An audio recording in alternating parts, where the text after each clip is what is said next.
Every story has a moment that changes everything. For Mary, this was that moment. Years later, there was one question Mary could never fully answer. How do two people both miss one of the most important appointments of their lives? Not because they changed their minds, not because they argued, not because one of them decided not to show up, but because somehow they both fell asleep. Even now, that day remained difficult to explain. Was it simply exhaustion, an extraordinary coincidence, or was it the first crack of a future that had seemed so certain? At the time, Mary didn't ask those questions. She couldn't. She was too busy trying to understand what had just happened. To understand that day, though, we have to go back a little. Back to a season filled with excitement. Back to a season where everyone believed the future had already been written. Don't play with it, don't be dishonest. Still not understanding. By now, the decision had been made. Mary and John were getting married. It was no longer just a conversation between two young people dreaming about the future. It had become a family journey. John had taken Mary to meet his mother. His father had passed away years earlier, so it was important that the woman who had raised him met the young woman he hoped he would become his wife. Mary still remembered that visit. She wanted to make a good impression. Like most young women preparing for marriage, she wondered afterwards whether she had said the right things, whether she had smiled enough, whether she had been respectful enough, whether John's mother liked her. There was a phrase that John's mother used to describe her at the time that never left her mind. In her own words, she said, "Beauty, par excellence." That was how the woman described her. In time, those worries faded. The meeting had gone really well. John had also visited Mary's family. He sat with her parents. They talked, they laughed, they discussed the future. Questions were asked, plans were shared. It was no longer Mary's dream. It was becoming everyone's dream. Even relatives living abroad knew the wedding was being planned. One of Mary's aunts was so excited that she began helping with preparations from overseas, wedding souvenirs, small gifts, items that will become part of a day everyone expected to celebrate together. Little by little, the pieces came together. There was something strangely comforting about watching a future become real. Mary had spent years concentrating on education, working hard, planning for success. Now, another chapter was quietly opening before her. Marriage, a home, a new country, a shared future. Sometimes she found herself smiling for no reason, not because anything extraordinary had happened that day, but because hope has a way of changing ordinary days. Then came the practical preparations. Lists appeared, appointments were booked, dates were written into diaries, conversations became more detailed. There was so much to organize: wedding attire, guest list, small decisions that somehow felt enormous. Mary still remembered trying on outfits and imagining what the wedding day might feel like. She imagined walking into the church. She imagined seeing familiar faces smiling back at her. She imagined beginning a completely different life.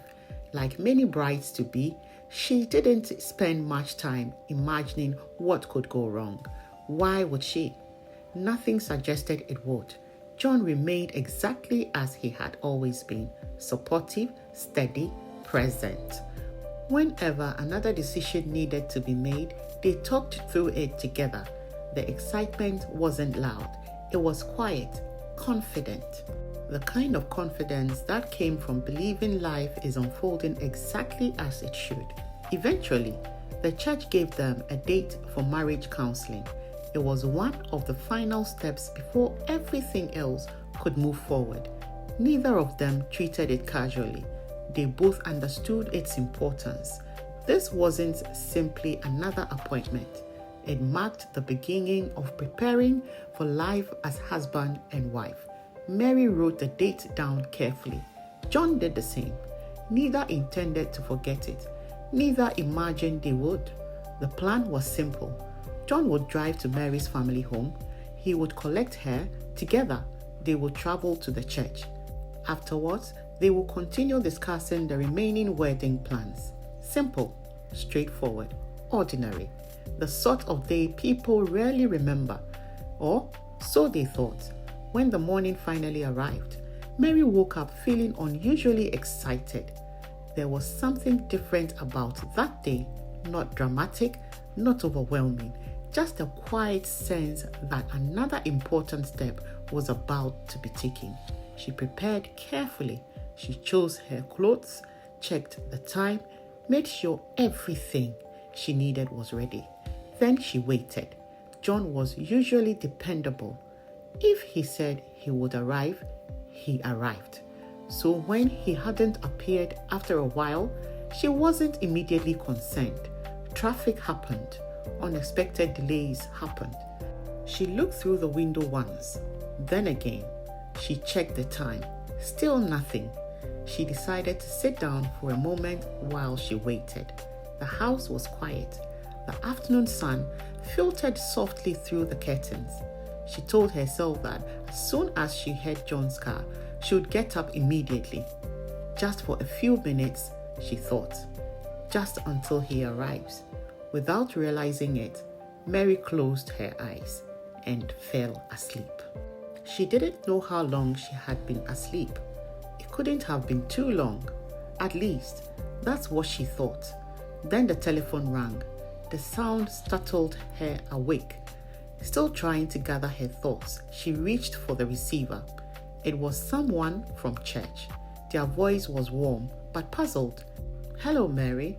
We were expecting you and John today. Is everything all right? We had you booked in for your marriage counselling." For a moment, Mary couldn't answer. Her heart seemed to stop. She looked at the clock, then back at the telephone. The appointment, the counselling. She had missed it. How? Only seconds earlier, she had been convinced that she was simply waiting for John to arrive. Now, the afternoon had almost disappeared. After apologizing to the church, she put the phone down and immediately tried to contact John. Surely, something serious must have happened. An accident, a family emergency, car trouble. Her mind searched desperately for an explanation. When John answered, his voice sounded just as confused as hers. He hadn't forgotten the appointment. He hadn't decided not to come. He had fallen asleep too. For a few moments, neither of them spoke. How could this be possible?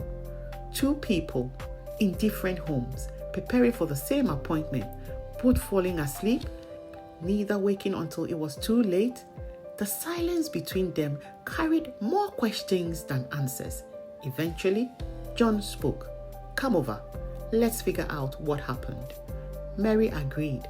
She still couldn't shake the strange feeling that had settled over her. Nothing about that day made sense. When she arrived, neither of them was angry. Neither blamed the other. Instead, they sat together trying to make sense of something that seemed impossible to explain.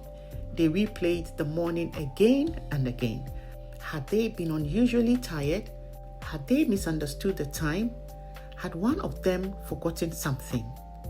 No explanation felt convincing. John suggested they telephone the church immediately and arrange another counseling session. Mary made the call. Thankfully, another appointment was available. There was relief, but only a little, because the questions remained. The rest of the afternoon felt strangely ordinary, as though life itself was trying to convince them that nothing unusual had happened. John suggested they eat. Pizza seemed like the best option, so they sat together sharing a simple meal whilst continuing to talk. Little by little, the tension eased. They laughed nervously at the absurdity of the situation. Neither had ever missed an important appointment like that before. Surely, it was just like one of those strange things life occasionally throws at people. After they finished eating, Mary began helping to tidy the table. She gathered the empty pizza box, folded the paper napkins, collected the cups. Without thinking, she slipped the promise ring from her finger. She always removed it when washing up or cleaning. Carefully, she placed it on the top of one of the folded napkins. Just for a moment, she finished cleaning, wiped the tables, gathered everything into one pile: the pizza box, the paper napkins, the rubbish, everything. Satisfied that the room looked tidy, she prepared to leave.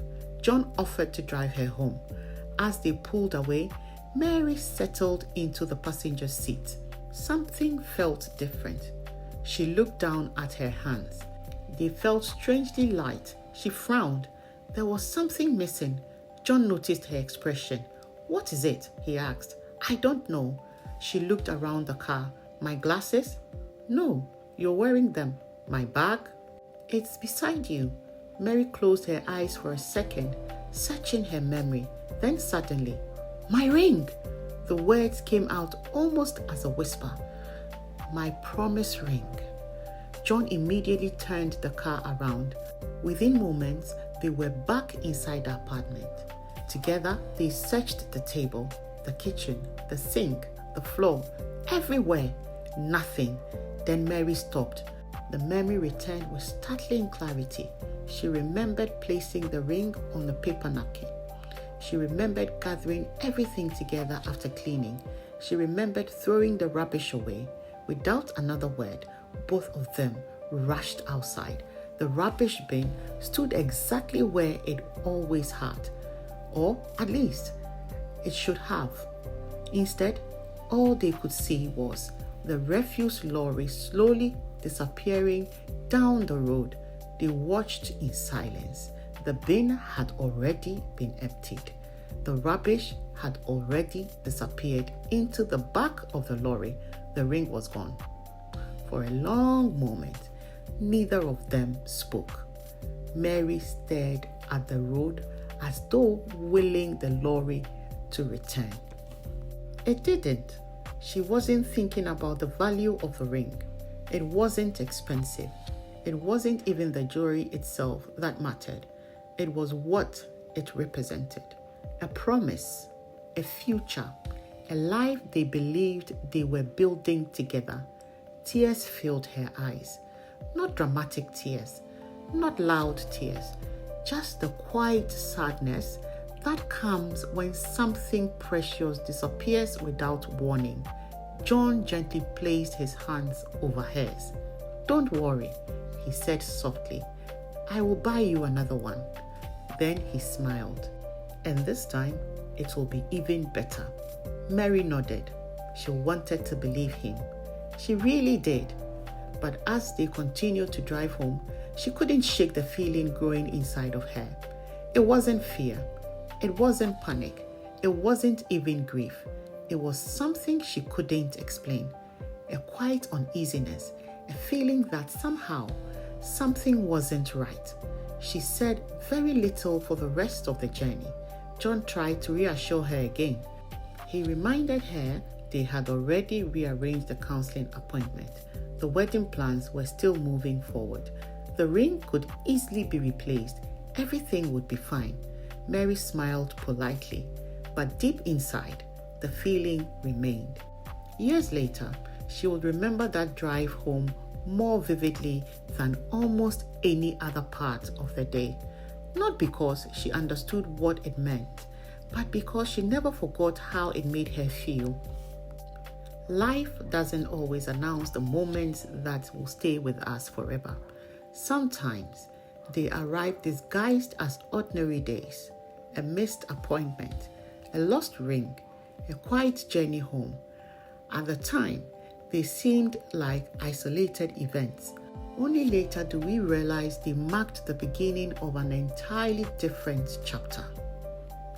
Have you ever experienced something that felt impossible to explain at the time?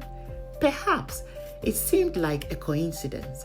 Perhaps it felt like life was trying to tell you something. Share your thoughts in the comments. Your story may encourage someone else. And if you're following Mary's journey, subscribe and join us next Sunday as another chapter unfolds. Some stories leave you with answers. Mary's story leaves you with questions. Until next Sunday, take care of your heart. The counseling appointment was rebooked. The wedding plans continued.